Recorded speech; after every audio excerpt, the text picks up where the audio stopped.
arrintan ay reer awdal faysal ku dhaliilayaan ama ay ka sheegayaan been abuurka anoo waxaan qabaa faysal waxa weeye ninkii hawd noogu yimi guntii intaan nabad raadinayay marnaba odhan maayo faysal iyo qas iyo rabash wada sababtoo ah ilaahay umaba dhalin isagiyo aabihii cali xuseenba oo dad had iyo jeer nabaduun ku dadaali jiray faysalla anuu suldaan maxamed ahaan arday ma jeerteenaan lacagta iskuulkii ka bixin jiray waxalla wixii ku soo gardaroodana afula tegnayna gacantaan ula tegi ummadduna waxa weeye ummad isdhex taalla oo isdhex mari karta xukuumadina dadkeeda ma kala celin karto waxaan leeyahay hadalka la leeyahay faysal baa yidhi caddayntiisa noo keena aanu idinla qaadanay hadday jirto laakiin dadka been abuurkiiyo hafarraadda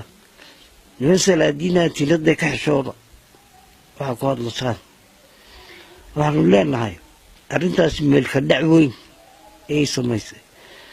nin isaguba kadib madaxweyne u taagan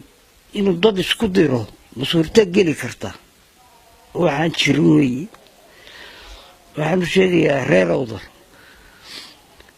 war dadkii mutacalimiinta ay reer awdal maaye waxaan leeyahay nimanka salaadiinta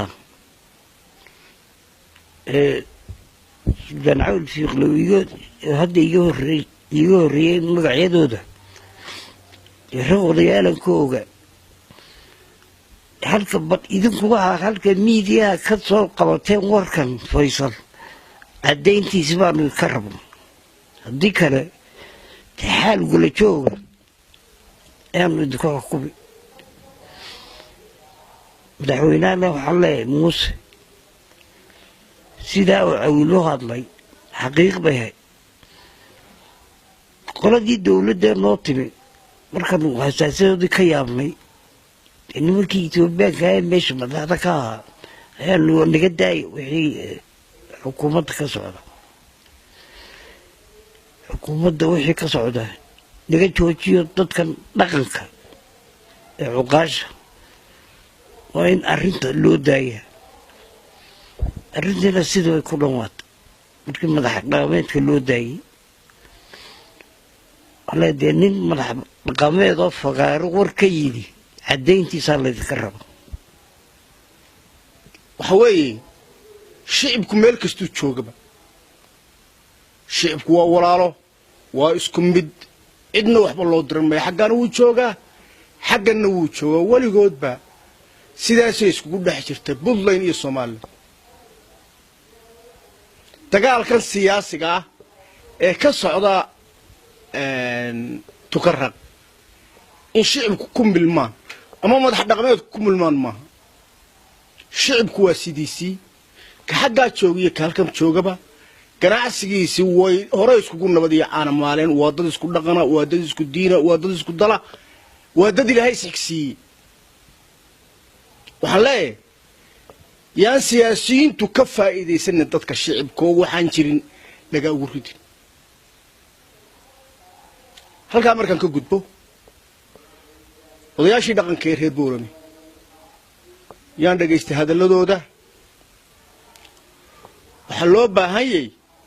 markaad madax dhaqameed tahay oo halkii ugu sarraysay suldaan aad tahay waxa laguu sheegay inaad dhegaysataa baa loo baahan yahay haddaanad dhagaysan oo waxa laguu sheeguna aad ku dhaqaaqdo ceeb baa kugu filan waxaan wixii ahayn baa imanaya hadalkaa faysal cali waraabe horena waan u dhagaystay haddana dub baan idhi ii dhagaysiiya meel la yidhi cid ha lagu laayo ama jaamacad ha ku jirto ama suuqa joogeen oo aan ku maqlaaya anigu ma jirto taa waxaa laydiga baahan yahay odayaasha suldaan dhawar iyo suldaan ibraahim idinku dee caddeeya caddaynun baa laydiga baahan miidhiyaha idigu yidhi kaa ka maqasheen caddayn baa laydiga baahanyo maanta odayaashii sulaadiintii reerkaa tihiin